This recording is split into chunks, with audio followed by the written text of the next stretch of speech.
Tu es venu chercher celui qui n'échoue pas, celui qui n'échoue jamais, le roi des rois pour l'éternité. Alléluia! C'est pas génial d'être à nouveau tous ensemble? Oh, j'aurais dû rester chez moi. Légendaires unis un jour, légendaires unis toujours. Hello and welcome to Arts 24. It's time for our weekly dive into French cinema, and for that I'm joined by Manon Kerjean, founder of Lost in Translation Film Club, programming French movies with English subtitles for an international audience. Hi Manon. Hello. Now, before we talk about those new releases, French cinema is in the spotlight quite literally here in Paris, as the Lumière Awards were handed out this week. They're often described as the French equivalent of the Golden Globes. They're voted on by the international press, based in Paris. Tell us about what makes the Lumières so special in the awards landscape. Yes, so what really sets the Lumières apart is that they are voted on by correspondents from 36 different countries, and Paris, with its extraordinary concentration of foreign journalists, was the perfect place to do that.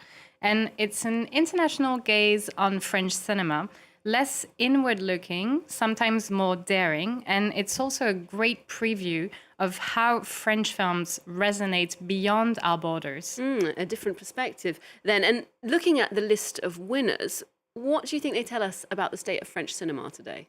Well, L'étranger, The Stranger, by François Ozon, took Best Film and Best Actor for Benjamin Voisin, really confirming it as one of the standout films of the year and showing the strength of homegrown storytelling. Meanwhile, Richard Linklater, an American filmmaker, who's paying tribute to French New Wave with Nouvelle Vague, won Best Director, which highlights the international dialogue, which is at the heart of French cinema today.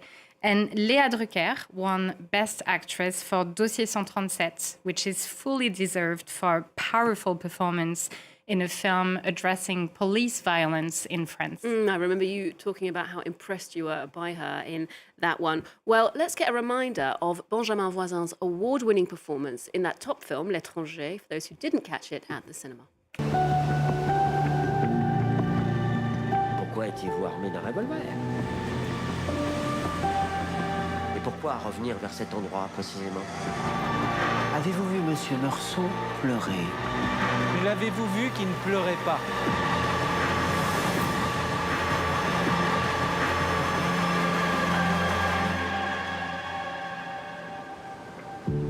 Maman disait souvent qu'on n'est jamais tout à fait malheureux.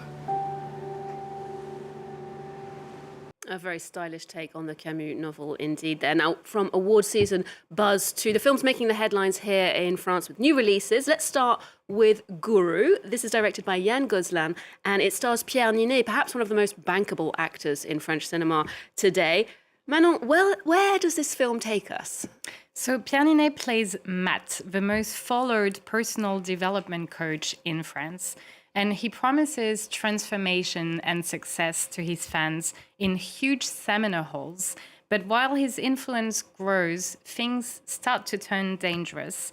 Visually, the film is a real challenge. It truly captures the energy and the almost cathartic dimension of these really popular coaching seminars.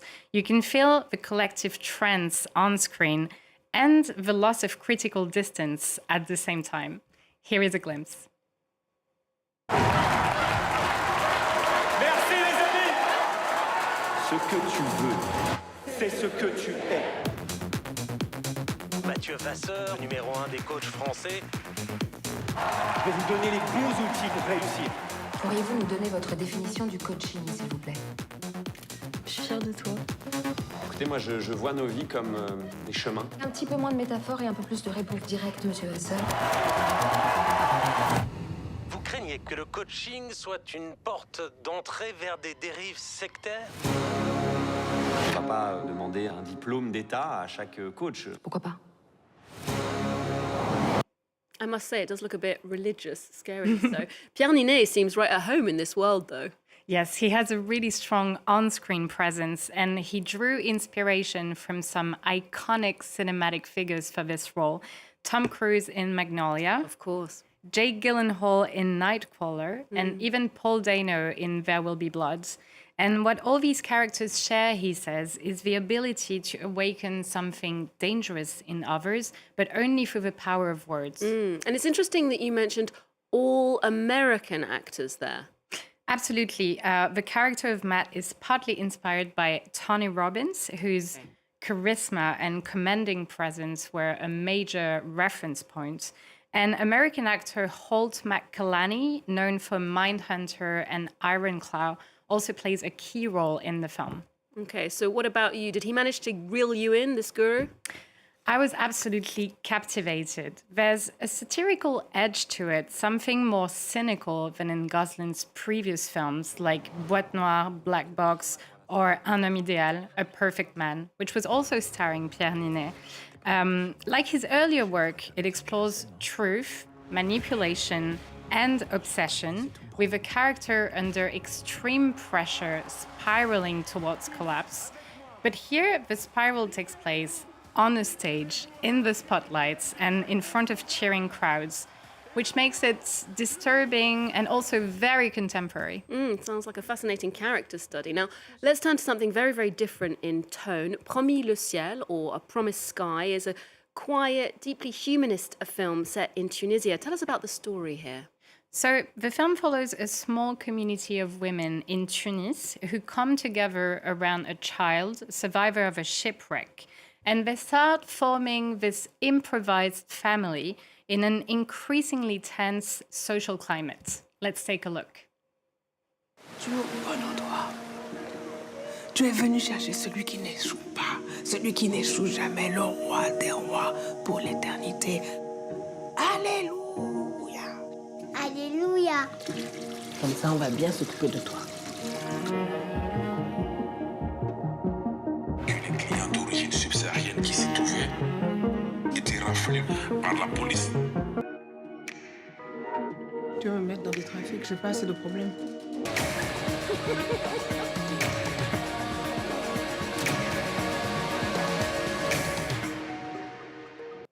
And the director of this film, Erige Sehiri, is known for blending documentary realism with fiction. What's her approach here? Well, her starting point was very clear, making the invisible visible. And Sehiri spent years researching sub-Saharan African communities living in Tunisia, workers, students, families. And what really struck her was how most African migration actually happens within the continent and not towards Europe. And the film grew directly out of that immersion. So the documentary background coming through there. And I guess, given the current political climate in Tunisia, it feels very timely, this film. Yeah, even though that wasn't the initial intention, because Sehiri started writing the film well before the recent political statements targeting the migrants. But reality caught up with the fiction. And rather than turning the film into a chronicle of violence, she chose restraint, keeping the tension in the background while focusing on how these women continue to live and to care for one another. And that distance makes the film even more powerful, in my opinion. It's all about the acting there. Well, my colleague Louise Dupont got a chance to sit down with actresses Aïssa Maïga and Laetitia Key at the Cannes Film Festival last year. Here's more from them. The film is political at its core, which is what I liked most about it. Erige, the director, looks at it from a political perspective, but also from an almost sociological and intimate angle. It's truly a film with many dimensions that is not too academic or preachy on these issues. And above all, it's a true work of cinema, a film that is very beautiful to watch. One of the things I liked best about the movie was this nuance, that even in difficult times, we remain human. And there are moments of joy, even during the worst of times in real life. She managed to show this thing which is quite natural, but that we rarely see on screen.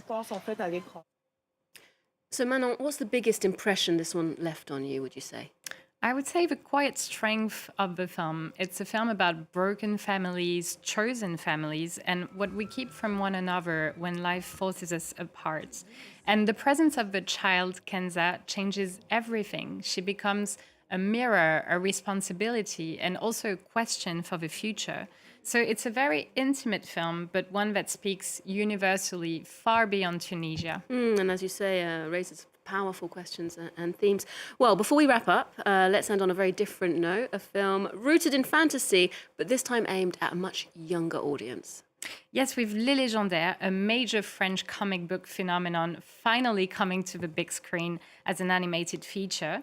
So the original graphic novel has sold millions of copies and shaped an entire generation of readers in France. And for many kids, these characters were their first epic heroes and a homegrown alternative to American superheroes or Japanese manga. Okay, so what's the USP? What makes the story so appealing? Well, the core idea is both playful and surprisingly deep. So these legendary warriors are suddenly cursed and turned into 10-year-old children. Nightmare. So it turns the adventure into a coming-of-age story, exploring identity and the fear of growing up, themes that resonate far beyond childhood. And this was made by a French studio. I guess that's really good news for the European animation sector. Yes, it's an important step for Pan-European in a landscape dominated by Pixar, Disney, and Japanese anime. And visually and narratively, it asserts a European tradition, one that values long-form storytelling and also emotional complexity. Okay, an important one then for kids to be watching. Many thanks, Manon, for that snapshot of French cinema this week. We'll leave you with a look at Les Légendaires. Do join us here next time on Arts 24 for more movies, arts and culture. That's all on our website and our social media channels too. 5 valeureux héros. Les Légendaires. S'unir pour empêcher Darkel de conquérir le monde. Notre seule erreur a été de nous séparer. Danaël, tu dois réunir les Légendaires. Je peux pas y aller tout seul. T'as peur de croiser ton ex? Est-ce que le si courageux Danaël compte m'expliquer pourquoi il m'a ghosté pendant 2 ans? Les Légendaires sont de retour. Un câlin pour fêter ça?